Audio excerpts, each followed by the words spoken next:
के गौशाले में जीवन का उजियाला है। यहाँ स्वयं आकाश उतरकर इस धरती पर आया है। नभ में होती उसकी महिमा, दूतों की वाणी में गौरव, गाती है सागर की लहरें, जग में यीशु आया है। यह मधुर गान है उन स्वर्गदूतों का जिन्होंने प्रभु के जन्म के आनंद को और शांति को स्वयं अनुभव किया और वे इसी आनंद के सुसमाचार को लेकर, प्रभु की शांति को लेकर निकल पड़े। प्यारे दोस्तों, आज हम क्रिसमस के जब बहुत ही नज़दीक पहुंच चुके हैं, चंद दिनों के बाद हम क्रिसमस का महान पर्व मनाने वाले हैं। यह समय हमारे लिए बहुत ही महत्वपूर्ण समय है, बहुत ही विशेष समय है। यह समय है अनुकंपा का, अनुग्रह का और कृपा का। यह हमें आमंत्रित करता है कि हम अपने आप को आंतरिक रूप से और बाहरी रूप से तैयार कर सके। सर्वोच्च स्वर्ग में ईश्वर की महिमा और पृथ्वी पर उनके कृपा पात्रों को शांति।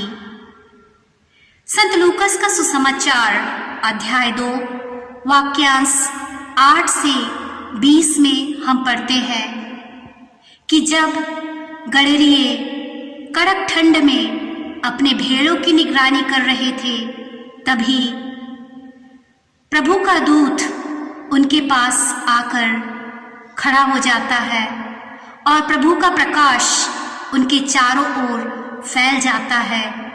गडरिये डर जाते हैं, लेकिन स्वर्गदूत उनसे कहता है, डरिए नहीं, मैं आप लोगों के लिए बड़े ही आनंद का सुसमाचार सुनाता हूँ।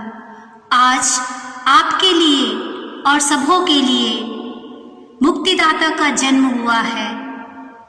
और गडरिये प्रभु के जन्म के आनंद से भर जाते हैं। वे स्वर्गदूतों के शब्दों पर विश्वास करते हुए प्रभु के दर्शन के लिए चरनी की ओर चल पड़ते हैं। और यकायक असंख्य स्वर्गदूतों का समूह यह कहकर ईश्वर की स्तुति गा उठता है, सर्वोच्च स्वर्ग में ईश्वर की महिमा और पृथ्वी पर उनके कृपा पात्रों को शांति। 2000 वर्ष पूर्व प्रभु बेतलहम के एक छोटे से गौशाले में जन्म लिए थे, लेकिन प्रभु आज भी हमारे दिलों में, हमारे मन में, हमारे जीवन में जन्म लेना चाहते हैं। क्या हम उस नन्हे बालक को, अपने मुक्तिदाता को, अपने शांति के राजा को अपने दिलों में जगह देने के लिए तैयार हैं? और जिस प्रकार गडरिये उस समय प्रभु के, ईश्वर के कृपा के पात्र बने, आज भी हमारे बीच में ऐसा वर्ग है जिन्होंने प्रभु को पहचाना नहीं, प्रभु की शांति को अनुभव नहीं किया, प्रभु के आनंद को अनुभव नहीं किया।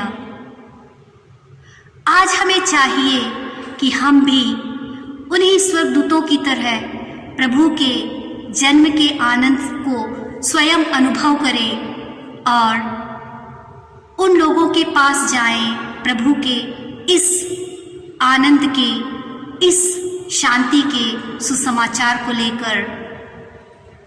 यदि हम एक दिल में प्रभु के आनंद को, प्रभु की शांति को दे पाएंगे, तभी हमारे लिए यह क्रिसमस एक यादगार पल बन पाएगा और सही मायने में, सही अर्थ में हम क्रिसमस का यह पर्व बड़े धूमधाम से मना पाएंगे।